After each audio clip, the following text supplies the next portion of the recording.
GNR టీవీకి స్వాగతం. Bulletin లో ముందుగా హెడ్లైన్స్. జనగాం నియోజకవర్గం కొత్తగా ఎన్నికైన బీఆర్ఎస్ సర్పంచ్లతో బీఆర్ఎస్ వర్కింగ్ ప్రెసిడెంట్ కేటీఆర్ సమావేశం.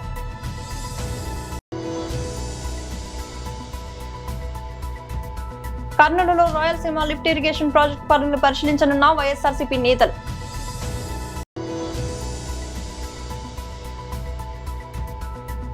కరూరు తొక్కిసలాట ఘటన, సినీ నటుడు విజయ్ కు సిబిఐ నోటీసులు. జనగాం నియోజకవర్గం కొత్తగా ఎన్నికైన బీఆర్ఎస్ సర్పంచ్లతో బీఆర్ఎస్ వర్కింగ్ ప్రెసిడెంట్ కేటీఆర్ సమావేశం. రోజుకో కేసు పెట్టినా పోలీసుల నిర్బంధం, మిగతా వాళ్ళ యొక్క ఇబ్బందులున్నా కూడా ఇవాళ మా అందరికి కూడా గులాబీ జెండాకే వాళ్ళందరూ కూడా స్వాగతం పలికిండ్రు, ఎన్నుకున్నారు. ఒకటే విషయం అన్నా, ఈ వచ్చే ఎన్నికల్లో ఖచ్చితంగా అనేక అవాంతరాలు ఉంటాయి, డబ్బు ప్రభావం ఉంటుంది. అయినా కూడా వచ్చేది గుర్తు మనది కారు గుర్తుంటుంది. కాబట్టి మీరిచ్చిన స్ఫూర్తి, మీరు చెప్పే మాటలు విని ఖచ్చితంగా మా జనగామ మున్సిపాలిటీ మీద, మా చేర్యాల మున్సిపాలిటీ మీద మీ మాటలు విని ఖచ్చితంగా స్ఫూర్తి పొంది మా యొక్క ఈ రెండింటి మీద కూడా గులాబీ జెండా ఎగరేస్తామని చెప్పి మేము తెలియజేస్తున్నామన్నా. అదేవిధంగా గన్పూర్ కొత్తగా మున్సిపాలిటీ అయింది. ఆ మున్సిపాలిటీకి అడుగడుగున అడ్డుపడ్డది కడియం శ్రీహరి. గన్పూర్ మున్సిపాలిటీ వస్తే మున్సిపాలిటీకి అడ్డుపడ్డది కడియం శ్రీహరి. ఆ విషయాన్ని మనం చెప్పి అది కల్పించుకోవాల్సిన అవసరం ఉంటుంది. మేము మా దగ్గర ఉన్న సమస్యలు ఒక 3-4 ఉన్నాయన్నా. జనగామ జిల్లాలో ఇప్పటికే కరెంటు సాయంత్రం 5 గంటలకు తీసేస్తున్నారు. మళ్ళా పొద్దున 1ంటికా 2ంటికా 3ంటికా 4ంటికా తెలియట్లేదు. కరెంటు ఈ విషయం మీద మీరు ఖచ్చితంగా మేము ఇక్కడ మాట్లాడుతున్నాం, రాష్ట్రంలో కూడా మీరు మాట్లాడాలని తెలియజేస్తున్నాం. జనగామలో 5 జిల్లాల్లో ఏదైతే జనగామ, ఆదిలాబాద్, మహబూబ్ నగర్, పెద్దపల్లి, నల్గొండ ఆ యాప్ లో కూడా ఇలా ఫెయిల్ అయిన తర్వాత మళ్ళా కార్డు అని మొదలు పెట్టిండ్రు. ఆ కార్డు కూడా మా దగ్గర సిద్దిపేటలో మొదలు పెట్టిండ్రు. యాప్ మాకు జనగామలో మొదలు పెడితే కార్డు మాకు సిద్దిపేటలో మొదలు పెట్టిండ్రు. యూరియా షాపుల్లో ఉంటే నిజంగానే ఒకవేళ పిఎస్సిఎస్ లో ఉంటే ఏ యాప్ లేకున్నా కార్డు లేకున్నా మాకు దొరికేది. దాన్ని ఇవ్వకుండా ఉండాలని చెప్పేసి ఇవాళ యూరియా విషయంలో కూడా ఇవాళ ఒకవేళ యాప్ లో కానీ కార్డు ఇచ్చినా కూడా 5 ఎకరాలు ఉంటే 2 లేక 3 ఇస్తున్నారు. 10 ఎకరాలు ఉన్నట్లయితే 5 లేక వాడు 15 రోజులకు 2 బస్తాలు ఇస్తే మళ్ళా 15 రోజుల తర్వాత మళ్ళీ ఒక 3 బస్తాలు ఇస్తే మా పంటకి ఇలా యూరియా వేసే అవకాశమే రాదు. గతంలో నష్టపోయింది మా రైతాంగం, మరలా ఇలా నష్టపోయే అవకాశం ఉన్నది. కాబట్టి ఈ యూరియా సమస్య మీద కూడా మీరు పార్టీగా పోరాటం చేయాలని చెప్పేసి మీకు విజ్ఞప్తి చేస్తున్నాం. అదేవిధంగా యాసంగిలో సన్న వడ్లు వండించిన వాళ్ళందరికీ కూడా బోనస్ ఇస్తామని చెప్పేసి ₹1 బోనస్ కూడా ఇవ్వలేదు. 1250 కోట్ల బోనస్ గత యాసంగి డబ్బులు ఇప్పటి వరకు రాలేదు. ఈ సమస్య మీద కూడా దయచేసి మీరు మాట్లాడాల్సిందిగా కోరుతున్నాం. అదేవిధంగా మీరు నేను ఎన్నికల్లో పోటీ చేస్తానని చెప్పి మీరు ఆనాడు వస్తే కర్నూలులో రాయలసీమ లిఫ్ట్ ఇరిగేషన్ ప్రాజెక్టు పనులు పరిశీలించనున్న వైఎస్ఆర్సీపీ నేతలు.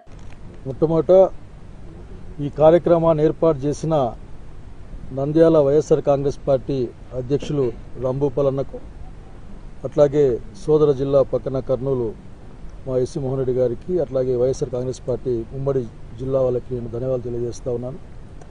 ఈ సందర్భంగా ఒకే ఒక మాట చెప్పాలనుకుంటా ఉన్నాను. చంద్రబాబు నాయుడు గారి నాయకత్వంలో ఉన్న ఈ ప్రభుత్వం, అట్లాగే చంద్రబాబు నాయుడు తరఫున ఒకల్తాపుచ్చుకొని మాట్లాడే అనేక మంది సైడ్ యాక్టర్లు, వీళ్ళందరూ ఒకసారి వచ్చి ఈ ప్రాంతాన్ని చూడాలి. జగన్మోహన్ రెడ్డి గారు చిత్తశుద్ధితో, రాయలసీమ ఉందన్న ప్రేమతో, రాజశేఖర రెడ్డి గారి యొక్క నీటి అడుగుజాడలు నడుచుకుంటూ వచ్చి ఈ రోజున ఇక్కడ రాయలసీమ ఎత్తిపోతల పథకాన్ని 800 అడుగుల నుంచి కొట్టుకోవడం కోసం, ఇల్లు కొట్టుకోవడం కోసం ఒకవైపు తెలంగాణ రాష్ట్రం ఇబ్బడిగా ఇష్టానుసారం వాళ్ళు 790, 750 ఈ లెవెల్లో ప్లాన్ చేస్తున్నా ఒక్కసారిగా ఈ ప్రాంతం అన్యాయం కాకుండా దీంతో పాటుగా నెల్లూరు, ఒంగోలు, అట్లాగే చెన్నై పరోక్షంగా కోస్తాంధ్ర, ముఖ్యంగా ఆంధ్ర ప్రాంతం కూడా దెబ్బతింటున్న ఉద్దేశంతోనే దీని యుద్ధ ప్రాతిపదిక రండి చూడండి. ఊరికే కూర్చొని ఆఖరికి చిలక పలుకులు పలకడం కాదు, లేకపోతే ఏనాడు నీళ్ళ గురించి ఆలోచించని, రైతు గురించి ఆలోచించని చంద్రబాబు నాయుడిని అపర భగీరథులని కీర్తించడం కాదు. అసలు భగీరథుడు అంటే ఎట్లా ఉంటాడు, భగీరథ ప్రయత్నం అంటే ఏంది అనే విషయాన్ని జగన్మోహన్ రెడ్డి గారిని వాళ్ళ తండ్రి గారిని చూసి నేర్చుకోవాలా. ఇక రమ్మ అడుగుతా ఉన్నాను నేను, మీ కళ్ళు తెరుచుకుంటా ఇప్పటికైనా సరే.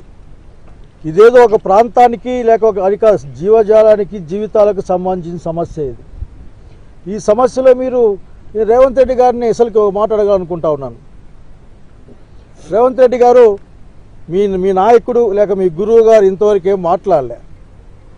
దయచేసి మీరు చెప్పిన మాట ఎండార్స్ చేయిస్తారా లేక దాన్ని కండెమ్ చేయిస్తారో ముందు చెప్పాల్సిన అవసరం ఉంది.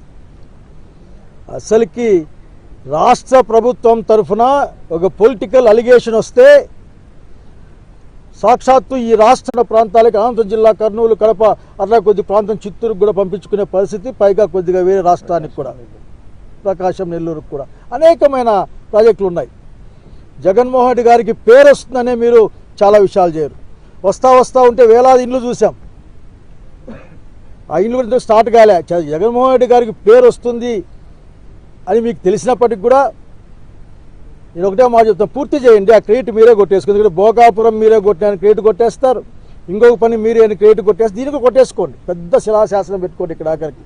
ఇది చంద్రబాబు నాయుడు నేను రాయలసీమ ప్రజలు చేసిన ద్రోహానికి నివృత్తిగా తక్షణం ఈ కార్యక్రమాన్ని నేను పూర్తి చేసి నీళ్ళు ఇస్తా ఉన్నానని చెప్పే ప్రయత్నం చేయమని, దీన్ని అందరూ కూడా రాయలసీమలో ఉన్న అందరూ ఉద్యమకారులు, రాయలసీమ మేలు కోరుకునే వాళ్ళు అందరూ ఈ ప్రాజెక్టు సందర్శించాలి. కరూర్ తొక్కిసలాట కేసులో టీవీకే అధినేత ప్రముఖ నటుడు విజయ్ కు కేంద్ర దర్యాప్తు సంస్థ సిబిఐ నోటీసులు జారీ చేసింది. ఈ నెల 12న ఢిల్లీలోని సిబిఐ ప్రధాన కార్యాలయంలో విచారణకు హాజరు కావాలని ఈ నోటీసులో పేర్కొంది. ఈ ఘటనపై సిబిఐ విచారణ కొనసాగుతుంది.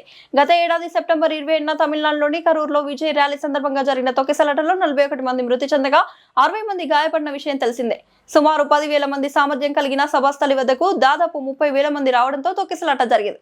అంతేకాకుండా విజయ్ బహిరంగ సభ వేదిక వద్ద భద్రతా మార్గదర్శకాలను ఉల్లంఘించారని, సభకు హాజరైన వారికి సరైన ఆహారం, నీటి వసతులు కల్పించలేదని ఆరోపణలు వచ్చాయి. ఈ నేపథ్యంలో సిబిఐ ఆయనకు నోటీసులు జారీ చేసింది. Nacharam HMT Nagar development forum, Nacharam anti drugs forum, SSS Yuvasena వ్యవస్థాపకుడు మామిడాల సంతోష్ రెడ్డి ఆధ్వర్యంలో సే నో టు డ్రగ్స్ అనే నినాదంతో డ్రగ్స్ పై అవగాహన కార్యక్రమం నిర్వహించారు. కార్యక్రమంలో భాగంగా నాచారం చౌరస్తా నుంచి హెచ్ఎంటీ నగర్ లోని జీహెచ్ఎంసీ పార్క్ వరకు ర్యాలీ చేపట్టారు. ర్యాలీలో వివిధ పాఠశాలలకు చెందిన విద్యార్థులు పెద్ద ఎత్తున పాల్గొన్నారు. ర్యాలీకి Telangana eagle force DSP K Saidulu ముఖ్య అతిథిగా హాజరై విద్యార్థులకు మత్తు పదార్థాల గురించి అవగాహన కల్పించారు. యువత మాదక ద్రవ్యాల బారిన పడి తమ జీవితాలను నాశనం చేసుకోవద్దని ఆయన సూచించారు. తమ చుట్టూ ప్రాంతాల్లో ఎవరైనా డ్రగ్స్ క్రయ విక్రయాలు జరిపినట్లయితే 1908 నెంబర్ కు ఫోన్ చేసి ఫిర్యాదు చేయాలని సూచించారు. అందరూ ప్రజలు కళ్ళ కట్టినట్టుగా ఒక స్కూల్ పిల్లలతో కూడా ఒక మంచి నాటకాన్ని ప్రదర్శించడం జరిగింది. వాళ్ళందరూ కూడా మా డిపార్ట్మెంట్ తరఫున పేరున కృతజ్ఞతలు తెలియజేసుకుంటూ, ఎవరైనా సరే యాంటీ డ్రగ్స్ వాడినట్టు మీ నోటీస్కి వచ్చినట్టయితే మాది ఒక టోల్ ఫ్రీ నెంబర్ ఉన్నది డిపార్ట్మెంట్ది, 1908కు మీరు ఫోన్ చేసి చెప్తే ఎవరైతే డ్రగ్స్ వాడుతూ ఉన్నారో వాళ్ళ మీదనే యాక్షన్ తీసుకుంటాం. కానీ ఎవరైతే ఇన్ఫార్మేట్స్ ఉన్నారో వాళ్ళకు ఎలాంటి హాని కలగకుండా వాళ్ళని ఇన్ఫార్మేట్స్ మేము సేవ్ చేసుకుంటూ మేము రక్షించుకుంటూ, ఎవరైతే డ్రగ్స్ తింటున్నారో, తాగుతూ ఉన్నారో, లేకుంటే ఎవరు అమ్ముతూ ఉన్నారో అనే వాళ్ళ మీద చర్యలు తీసుకున్నాం. కాబట్టి ఎవరైనా సరే డ్రగ్స్ అనేది మీ నోటీస్కి వచ్చినట్టుంటే 1908కు ఇవాళ ముఖ్యంగా ఇటువంటి మంచి కార్యక్రమం ఉదయం 9:30 గంటల నుండి మొదలుకుంటే రమారమి ఇప్పుడు 12:30 దాకా కూడా వీళ్ళు ఆర్గనైజ్ చేశారు. మంచిగా ఎలాంటి ఇబ్బందులు లేకుండా ఇక్కడ లోకల్ పోలీసు కూడా మా అందరు కూడా ఈ ర్యాలీ నిర్వాహకులు అందరూ కూడా సహకరించుకుంటూ ఎలాంటి పిల్లలకు ఎలాంటి ఇబ్బందులు లేకుండా వాళ్ళకు స్నాక్స్, అరటిపళ్ళు, బిస్కెట్స్ కూడా ఇచ్చుకుంటూ వాళ్ళకి ఎంకరేజ్ చేసుకుంటూ పిల్లలందరూ కూడా చాలా సంతోషంగా డ్రగ్స్ మీద నాటకాలు ప్రదర్శించటము, డ్రగ్స్ గురించి మాట్లాడటం అనేది మాకు చాలా సంతోషంగా ఉంది. ఇదంతా కూడా స్టేట్ వ్యాప్తంగా ఇదంతా వెళ్ళిపోతే మన ప్రభుత్వం యొక్క మెయిన్ కాన్సెప్ట్ ఏంటంటే డ్రగ్ ఫ్రీ తెలంగాణ చేయాలనే ఒక కాన్సెప్ట్ ఉన్నది. గౌరవ ముఖ్యమంత్రి గారి యొక్క కాన్సెప్ట్ అదే, మన ప్రజెంట్ ఉన్న గవర్నమెంట్ కూడా అదే ఉంది. కాబట్టి వారి ఒక సూచనల మేరకే మేము యాంటీ నార్కోటిక్ బ్యూరో తరఫున మా డైరెక్టర్ గారు సందీప్ శాండిల సార్ గారు మమ్మల్ని ప్రజలలోకి పంపించటము, ఈ కాలనీలలో కానీ, స్కూళ్ళల్లో కానీ, కాలేజీలో అప్ టు యూనివర్సిటీ లెవెల్ వరకు కూడా పిల్లలకు ఎడ్యుకేషన్ ఇన్స్టిట్యూట్లలో అందరూ కూడా అవేర్నెస్ ప్రోగ్రాంలు పెడతా ఉన్నాము. ఈ అవేర్నెస్ ప్రోగ్రాంలు పెట్టుకుంటూ ఈ డ్రగ్స్ వల్ల జరిగే అనర్థాల గురించి తెలియపరచడం, వాళ్ళకు ఈ టోల్ ఫ్రీ నెంబర్ కూడా బాగా ప్రబలిస్తే ఎవరైనా సరే మన తెలంగాణలో డ్రగ్ తినేందుకు కానీ ఎవరైనా తెలంగాణకు డ్రగ్ పంపాలని కూడా భయభ్రాంతులకు గురి కావాలి. అసలు తెలంగాణ అంటేనే ఒక బెంబేలెత్తే విధమైన సిచ్యువేషన్ అయితే తీసుకురావడం జరిగింది మా డైరెక్టర్ గారి ఆధ్వర్యంలో. కాబట్టి ఎవరైనా సరే డ్రగ్స్ వాడొద్దు, డ్రగ్స్ వాడినట్లయితే మాకు 1908కు సమాచారం ఇవ్వాల్సిందిగా కోరుకుంటూ ఈ అవకాశం కల్పించినటువంటి మన అసోసియేషన్ మెంబర్స్ అందరూ కూడా పేరు పేరున నమస్కారాలు తెలియజేస్తూ ముగిస్తున్నాం. ఈరోజు Nacharam and HMT Nagar forum development ఫోరంలో 2వ anti drugs rally awareness programme అనేది జరిగిందండి. ఫస్ట్ ప్రోగ్రామ్ మనము 31 డిసెంబర్ 2025కి ముగించుకున్నాం. ఈరోజు సెకండ్ ప్రోగ్రామ్. ఈరోజు నాచారం చౌరస్తా క్రాస్ రోడ్స్ నుంచి స్టార్ట్ అయ్యి ప్రతి ఒక్క కాలనీ రాఘవేంద్ర నగర్, రవీంద్ర నగర్, ఇందిరానగర్, దాంతో సెయింట్ పాయిస్ డిగ్రీ కాలేజ్ ఇవన్నీ క్లోజ్ చేసుకుంటూ హెచ్ఎంటీ నగర్లో క్లోజ్ చేస్తాం. సో దీంట్లో మెయిన్ కాన్సెప్ట్ ఏంటంటే, ఇంతకుముందు సార్ చెప్పినట్టు డ్రగ్స్ అన్నది చాక్లెట్ రూపంలో వస్తుంది, దాని తర్వాత స్వీట్స్ రూపంలో వస్తుంది, అనేక రూపాలలో చిన్నపిల్లలు దేనికైతే అట్రాక్ట్ అవుతారో దానికి వస్తుంది. సో దీనికి మెయిన్ రీజన్ ఎవరంటే టెర్రరిస్ట్ కంట్రీస్.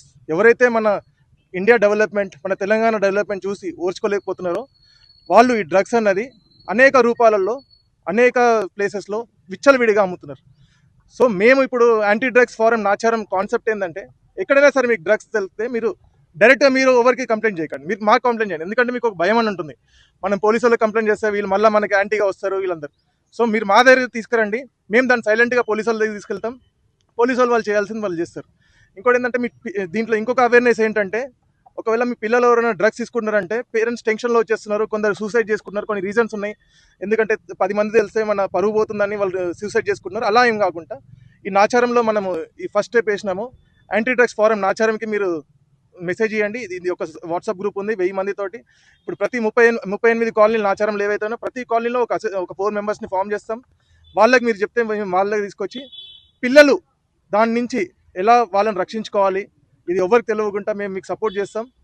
దీనికోసమే ఈ main concept anti drugs rally forum, ఇది కూడా దానికోసమే. సో ప్రతి ఒక్కరికి అవేర్నెస్ చేరుకుంటుందని కోరుకుంటూ, ప్రతి ఒక్క మీడియా మిత్రులకి ఇక్కడ ఎవరైతే వచ్చి స్టార్టింగ్ నుంచి ఎండింగ్ వరకు ఉన్నందుకు అందరికీ ధన్యవాదాలు. భారత్ మాతాకి జై, జై తెలంగాణ. కరీంనగర్ జిల్లా కరీంనగర్ పట్టణంలోని 66వ వార్డు డివిజన్ పరిధిలో గల హైమత్పూర్ చౌరస్తాలో గల కలీం హోటల్ వద్ద కాంగ్రెస్ పార్టీ జెండా ఆవిష్కరించారు. అలాగే కాంగ్రెస్ నూతన కార్యాలయాన్ని ప్రారంభించారు. ఈ సందర్భంగా మాచర్ల ప్రసాద్ మీడియాతో మాట్లాడారు. ఈ కార్యక్రమంలో సూడా చైర్మన్ కోమటిరెడ్డి నరేందర్ రెడ్డి, నగర అధ్యక్షులు వైద్యుల అంజన్ కుమార్ ప్రసాద్, అబ్దుల్ రెహమాన్, మనోజ్ కుమార్, అమీర్, నాగప్రసాద్, లావణ్య, ఆసిఫ్ సేరా, సత్యప్రసన్న, శరణ్య గౌడ్, మతిన్, లైక్ కాంగ్రెస్ పార్టీ నాయకులు, కార్యకర్తలు పాల్గొన్నారు. కాంగ్రెస్ ఆవిర్భావ దినోత్సవాన్ని పురస్కరించుకొని కరీంనగర్ నడిబొడ్డున ఏదైతే మన రాజీవ్ చౌక్ నుంచి మన అహ్మద్పురా చౌరస్తాలో ఉన్నటువంటి మా యూత్ కాంగ్రెస్ లీడర్ కలీం గారి హోటల్, కలీం హోటల్ వద్ద చౌరస్తాలో ఈరోజు కాంగ్రెస్ జెండా ఆవిర్భావ కార్యక్రమాన్ని ఘనంగా నిర్వహించుకోవడం జరిగింది. దీనికి చాలామంది కార్యకర్తలు చాలా ఉత్సాహంగా అందరూ కూడా పాల్గొనడం జరిగింది. ఈ రోజున ఇక్కడ ఇంత పెద్ద ఎత్తున ఈ కార్యక్రమాన్ని నిర్వహించినటువంటి మా కలీం గారికి మరొకసారి ధన్యవాదాలు తెలుపుకుంటూ, అలాగే ఈ కార్యక్రమానికి ఇచ్చేసినటువంటి నగర అధ్యక్షుడు అంజన్ కుమార్ గారికి, సూడా చైర్మన్ నరేందర్ రెడ్డి గారికి ధన్యవాదాలు తెలుపుకుంటూ, ఈ 66వ డివిజన్లో ఇంత పెద్ద ఎత్తున ఈ కార్యక్రమాన్ని నిర్వహించినటువంటి మా యూత్ కాంగ్రెస్ లీడర్లందరికీ కూడా పేరు పేరున వాళ్ళందరికీ ధన్యవాదాలు తెలుపుతూ వాళ్ళందరికీ కృతజ్ఞతలు తెలుపుకుంటున్నాను. కాంగ్రెస్ పార్టీ 141 ఆవిర్భావ దినోత్సవం పురస్కరించుకొని కరీంనగర్లోని అహ్మద్పురా చౌరస్తా హోటల్ కలీం దగ్గర Congress party youth Congress assembly general secretary Mohammed Kaleemuddin ఆధ్వర్యంలో ఆఫీస్ ఇనాగ్రేషన్ చేసుకుంటూ జెండా పండుగ కూడా చేసుకోవడం జరిగింది. ఈ కార్యక్రమానికి ముఖ్య అతిథిగా డిసిసి అర్బన్ అధ్యక్షులు అంజన్ కుమార్ అన్న మరియు సూడా చైర్మన్ నరేందర్ రెడ్డి అన్న గారు, ఈ డివిజన్ మాజీ కార్పొరేటర్ మాచర్ల ప్రసాద్ అన్న ముఖ్య అతిథిగా పాల్గొని ఈ కార్యక్రమాన్ని విజయవంతం చేసినందుకు కాంగ్రెస్ పార్టీ తరఫున వారికి ప్రత్యేక కృతజ్ఞతలు మరియు ధన్యవాదాలు తెలుపుకుంటూ, ద్రాక్షారామ శ్రీ భీమేశ్వర స్వామి ఆలయంలో గల కపలేశ్వర స్వామి ఘట్టం వద్ద శివలింగం ఆగమ శాస్త్రం ప్రకారం పునఃప్రతిష్ఠ చేసిన వైఎస్ఆర్సీపీ నాయకులు దిగజారుడు రాజకీయాలు చేయడం నీతిమాలిన చర్య అని, భక్తుల మనోభావాలు దెబ్బతీస్తే ఆ శివయ్య ఆగ్రహానికి గురికాక తప్పదని కూటమి పార్టీ నాయకులు మరోసారి ఆగ్రహం వ్యక్తం చేశారు. సోమవారం సాయంత్రం ఉమ్మడి తెలుగుదేశం పార్టీ కార్యాలయంలో జరిగిన మీడియా సమావేశంలో బీజేపీ అనకాపల్లి జిల్లా incharge Karri Chittibabu, Shivalayam trust board chairman Cherukupalli Ganesh Sharma, Kanchumarthi Baburao, Tekumudi Satyanarayana, Kate Subrahmanyam, Dangiti Gaurishankar, Kottuvada Haribabu, Keshava Raghavendrarao తదితరులు మీడియాతో మాట్లాడారు. ద్రాక్షారామంలో కపిలేశ్వర స్వామి వారి శివలింగాన్ని విచ్ఛిన్నం చేయడం విచారకరమని, ఈ ఘటన జరిగిన వెంటనే రాష్ట్ర కార్మిక శాఖ మంత్రి వాసంశెట్టి సుభాష్ తక్షణం స్పందించి పోలీసు యంత్రాంగాన్ని అప్రమత్తం చేయడంతో 8 గంటల్లోపే నిందితుడిని అరెస్ట్ చేశామన్నారు. పంచారామాల్లో ప్రముఖ శివక్షేత్రమైన ద్రాక్షారామ గుడిలో జరిగిన ఒక దుర్ఘటనను గతి లేక ఏం చేయాలో తెలియక కార్యకర్తలకు విశ్వాసం కల్పించాలనే ఒక భ్రమలో, అంటే ఏ పార్టీ అన్నా వాళ్ళ యొక్క పార్టీ విధి విధానాల మీద కార్యకర్తలకు ఒక ఉత్తేజం తెస్తుంది. కానీ అతి సున్నితమైన విషయం. ఏ విషయం అంటే భగవంతుడు. ఒక అర్థం పగిలితే మనం చాలా బాధపడతాం, తీసి పక్కన పెడతాం. కానీ ఒక సర్వేశ్వరుణ్ణి ఒక అగంతకుడు ముక్కలు చేస్తే దాని గురించి సంఘీభావం ప్రకటించవలసింది పోయి గతి లేని స్థితిలో ఉన్న ఈ రామచంద్రపురం నియోజకవర్గ వైసీపీ పార్టీ నాయకులు, కార్యకర్తలు అందరూ కలిసి సర్వేశ్వరుని పేరు పెట్టుకుని చేస్తున్న ఈ క్రియను ఏమనాలో ఆ సర్వేశ్వరుడే భవిష్యత్తులో నిర్ణయిస్తాడు. ఇక వస్తే కూటమి విషయానికి వస్తే, భారతీయ జనతా పార్టీ దేశ సమగ్రత, హిందుత్వం కోసం పోరాడే పార్టీ. తెలుగుదేశం పార్టీ బడుగు బలహీన వర్గాల కోసం విజన్ ఉన్న పార్టీ. ఇక జనసేన సమస్యలపై పోరాటం చేస్తూ ఒక వ్యక్తి కాదు వ్యవస్థతో ఉన్నామని నిరూపించి 2024 సార్వత్రిక ఎన్నికల్లో మిమ్మల్ని ఎక్కడ కూర్చోబెట్టాలో అక్కడ కూర్చోబెట్టడంలో ప్రముఖ పాత్ర వహిస్తూ కూటమిని చేసిన ఈ ఎన్డీఏ కూటమి దాంట్లో ఒక గుడిలో జరిగిన సంఘటన పట్టుకొని జీవిద్దాం అనుకుంటే ఇది ముమ్మాటికి తప్పే. మిస్టర్ సూర్యప్రకాష్ గారు, గతంలో నేను మిస్టర్ అంటే అర్థం తెలియని నాయకులతో మీరు మాట్లాడించారు. మిస్టర్ అంటే ముందు అర్థం చెప్పి వాళ్ళకి ప్రెస్ మీట్లు పెట్టించవలసిందిగా గతం కోసం నేను చెప్తూ, ఇంక మీరు అంటున్నారు ఏమని, మంత్రి గారు రాజీనామా చెయ్యాలి. చూసారా మీరు ఏ స్టేజ్కి వచ్చేసారంటే, గౌరవ కార్మిక శాఖ మంత్రిని రాజీనామా చేయాలని ఎవరు చెప్పాలి? స్వపక్షం వాళ్ళు చెప్పాలి. కానీ మీకు మతి భ్రమించింది అనుకోవాలో, మరి ఈ దేవుళ్ళు అడ్డెత్తున్నందుకు ఆ భగవంతుడే మీతో అలా మాట్లాడిస్తున్నాడో తెలియదు. కానీ మీరు మా మంత్రి గారిని రాజీనామా చేయమని చెప్తున్నారు. ఇది చాలా విచిత్రమైన సంఘటన. అభివృద్ధి లేదంటున్నారు. ఒక్కసారి మీరు మాతో సహకరిస్తే, ఎందుకంటే మీరు ఒక ప్రతిపక్ష నాయకుడు అని చెప్పుకునే హోదాలో ఉన్నారు కాబట్టి, ఎందుకంటే మాకు కనబడతలేదు. ఇక్కడ సంఘటన జరిగితే ఈ సంఘటన మీద ఒక పక్కన చలబోని వేణు గారు మాట్లాడతారు, ఆ పక్క రాజమండ్రి నుంచి, ఈ పక్క నుంచి తోట త్రిమూర్తులు గారు మాట్లాడతారు, వెనకాల నుంచి ఎక్కడెక్కడి నుంచి వచ్చిన నాయకులు మాట్లాడతారు. కానీ మీరు ఎప్పుడు మాట్లాడతారో వీళ్ళందరూ మాట్లాడిన తరువాత మాత్రమే మాట్లాడుతున్నారు. అందుకే మీరు మాతో వస్తే మీ సార్వత్రిక ఎన్నికల్లో మీ ఓటమి మా గెలుపు తర్వాత ఈ రామచంద్రపురం నియోజకవర్గంలో గౌరవ కార్మిక శాఖ మంత్రి వారు సంక్షేమం పక్కనెడదాం, ప్రభుత్వం పైకి వస్తుంది కాబట్టి ఏం అభివృద్ధి చేశారో, ఎక్కడెక్కడ కాలినడకన మీరు వచ్చినా ఏ రోడ్లు వేసారో, ఏ పనులు చేశారో మేము స్వయంగా మేము ప్రతిపక్షం అనుకుని గౌరవిస్తూ మా కూటమి నాయకుల వెంట తీసుకుని మేము నిరూపిస్తాం. దానికి మేము సిద్ధం.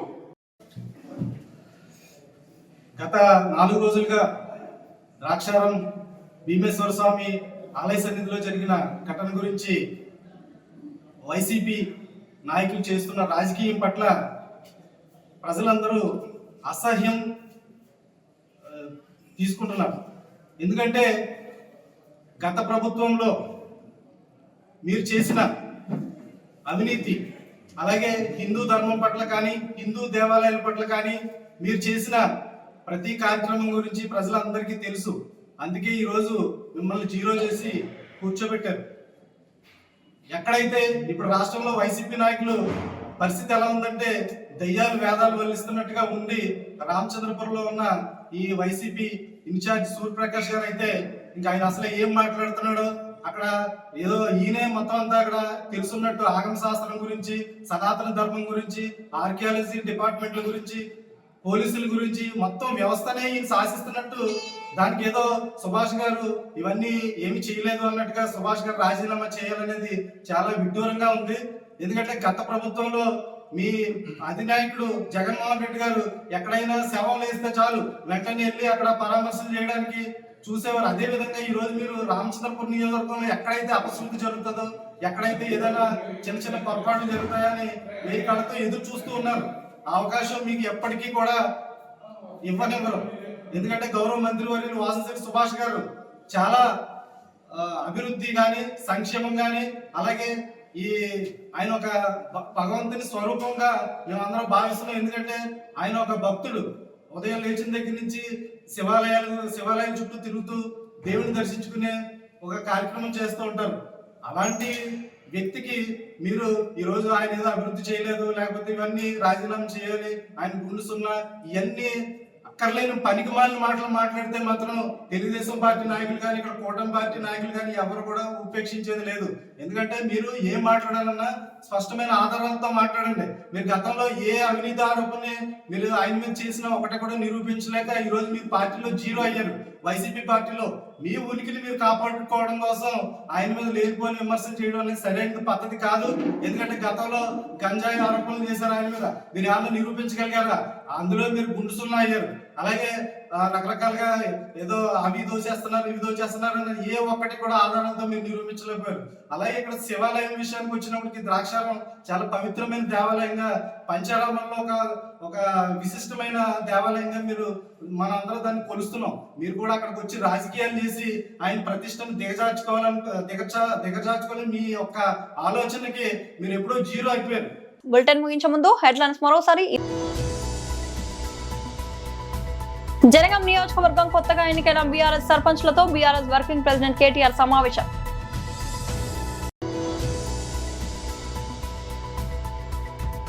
కర్నూలులో రాయలసీమ లిఫ్ట్ ఇరిగేషన్ ప్రాజెక్టు పనులను పరిశీలించనున్న వైఎస్ఆర్సీపీ నేతలు.